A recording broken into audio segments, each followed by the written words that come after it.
హల్లెలూయా! దేవునికి స్తోత్రం. సృష్టికర్త అయిన యేసుప్రభు వారు పరిశుద్ధ గ్రంథం నుండి ఈరోజు మన కొరకు ఇస్తున్న వాగ్దానం అపొస్తలుడైన పౌలు ఫిలిప్పీయులకు రాసిన పత్రిక 4వ అధ్యాయం 13వ వచనము.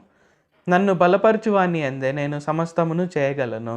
సో ఈరోజు వాగ్దానం గనుక చూసుకున్నట్లయితే ఏంటంటే మనం యేసుప్రభు వారి వలననే మనం సమస్తము చేయగలము. సో మనం పాత నిబంధనలో గనుక చూసుకున్నట్లయితే ఏంటి, దేవుడైన యెహోవా వారు దైవజనులైనటువంటి మోషే ద్వారా ఇజ్రాయేలీలందరికీ ధర్మశాస్త్రాన్ని ఇచ్చారు. సో ఇక్కడ ఏంటి ధర్మశాస్త్రం ప్రకారం ఏంటంటే, ఓకే నువ్వు ఈ ఆజ్ఞ పాటిస్తే ఇలాగ ఉంటావు, ఈ ఆజ్ఞ పాటించకుంటే ఇలాగ అవుతుంది. సో ఇలాగ ఏంటంటే ఒక రకంగా చూసుకున్నట్లయితే ఏంటి, అక్కడ మనుషుల పైన భారం అనేది ఉండిందనమాట. కానీ ఎప్పుడైతే మనందరి కొరకై, మన పాపాల కొరకు, మన వ్యసనాల కొరకు యేసుప్రభు వారు చనిపోయారో, ఆయన మూడో రోజు తిరిగి లేచారు. ఆ తర్వాత ఏంటంటే ఆయన పరిశుద్ధాత్మను మనలో ముద్రించారు.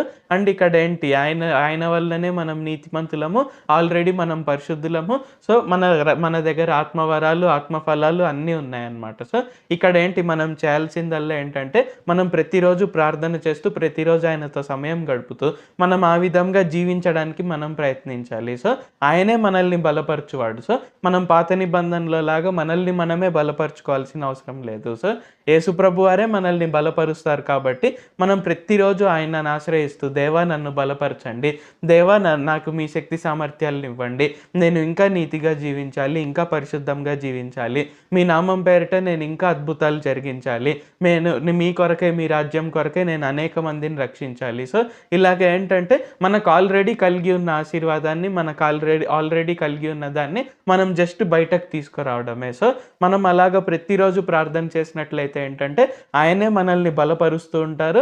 ఖచ్చితంగా మనం సమస్తము చేయగలుగుతాము. కాబట్టి మనం ఏది చేసినా మనం ఆయన నామం వల్లనే, ఆయన బలం వల్లనే, ఆయన కృప వల్లనే. సో అది గుర్తుంచుకొని మన పైన మనమే అనవసరమైనటువంటి భారాలు అనేది వేసుకోకుండా మనము ప్రతి ఒక్కటి ఆయనను ఆశ్రయిస్తూ, ఆయన పైన మన భారాన్ని మోపుతూ, ఆయన బలం వలన మనం సమస్తము చేద్దాము. ప్రార్థించుకుందాం.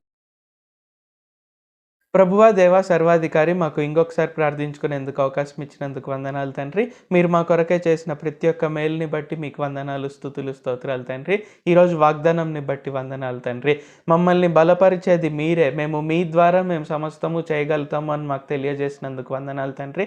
కావున మా పైన మేము అనవసరమైన భారాలు వేసుకోకుండా, మా భారాన్నంతా మీ పైన మేము మోపి, మీ బలం ద్వారా, మీ శక్తి సామర్థ్యాల ద్వారా, మీరు మాలో ముద్రించిన పరిశుద్ధాత్మ ద్వారా మేము సమస్తము చేయుటకు సహాయం చేయండి.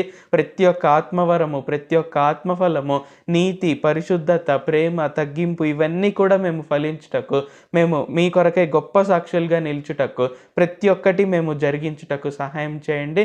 అలాగా మేము మీ బలాన్ని ప్రతిరోజు ఆశ్రయిస్తూ, మీ కృపను మేము ప్రతిరోజు ఆశ్రయిస్తూ మేము ముందుకు సాగుటకు సహాయం చేయండి. నజరేయుడైన సర్వశక్తి గల యేసుక్రీస్తు నామంలో ప్రార్థిస్తూ ఉన్నాం తండ్రి. ఆమేన్. Thank you Jesus.